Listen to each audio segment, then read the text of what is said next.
एक बार की बात है, एक जंगल में एक बाघ रहा करता था जो कि बहुत ही दुष्ट था। वो जंगल के बाकी जानवरों को बहुत परेशान करता था। जंगल के सारे जानवर उससे बहुत परेशान रहने लगे थे, लेकिन वो उसका कुछ कर नहीं सकते थे क्योंकि बाघ आकार और ताकत दोनों में ही उनसे बहुत बड़ा था।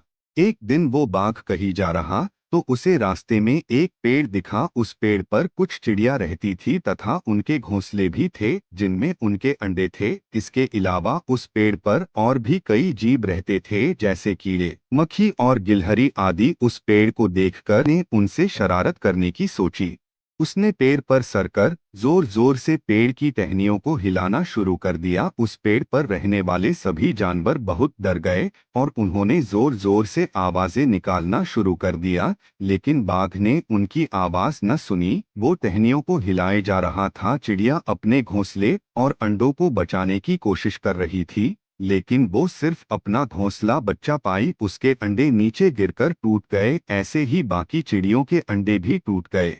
सारी चिड़िया उड़कर दूसरे पेड़ पर चली गई। कुछ देर बाद बाघ भी वहां से चला गया। सारी चिड़िया वहीं बैठ के रोने लगी और कहने लगी कि वो इस बाघ को नहीं छोड़ेगी, इसने हमारे अंडे तोड़े हैं। उनमें से कुछ चिड़िया ने कहा कि हम उस बाघ का क्या कर सकते हैं, वो तो हमसे ज्यादा बड़ा और ताकतवर है। उनकी सारी बातें पास बैठा एक कोयल सुन रहा था। उनकी बातें सुनकर कोयल ने उनसे कहा कि यदि तुम उस बाघ को सबक सिखाना चाहती हूँ तो मैं तुम्हारी मदद कर सकता हूँ। उसने कहा कि इस बाघ ने उसको और उसके दोस्तों को भी बहुत तंग किया है, वो भी इससे बदला लेना चाहता है। तब सभी चिड़ियों ने उससे कहा कि हम उसका क्या कर सकते हैं।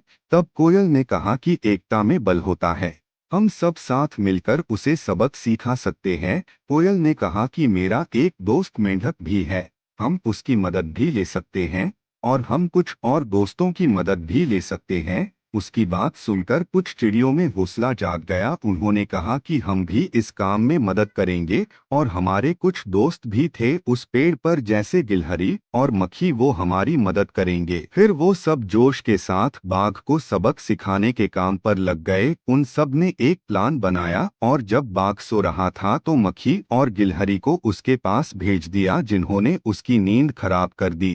बाघ ने जैसे ही अपनी आंख खोली, कोयल ने अपने बाकी कोयल दोस्तों के साथ मिलके बाघ की आंखें फोड़ दी जिससे बाघ को कुछ भी दिखाई नहीं दे रहा था। वो इधर उधर भागने लगा। चिड़िया भी उसे चोंच मार के खाएगी और भगाने लगी। बाघ खाए की और जा रहा था, तभी उसे आता देख मेंढक जो वहां उसका इंतजार कर रहे वो आवाज निकालने लगे। मेंढकों की आवाज को सुनकर बाघ को लगा कि वहां एक तालाब या नदी है। उसने ये सोचकर छलांग लगा दी और मर गया। अब जंगल के सारे जानवरों को उससे छुटकारा मिल गया था। अब वो खुशी से अपना जीवन बिताने लगे।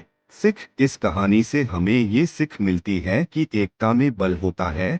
यदि हम सब एक साथ मिल जाए तो कोई भी काम बड़ा नहीं है। हम एक साथ बड़े से बड़े काम को आसानी से कर सकते हैं। इस स्टोरी अच्छी लगी है तो और स्टोरी आते देखने के लिए लाइक एंड सब्सक्राइब कर दीजिए।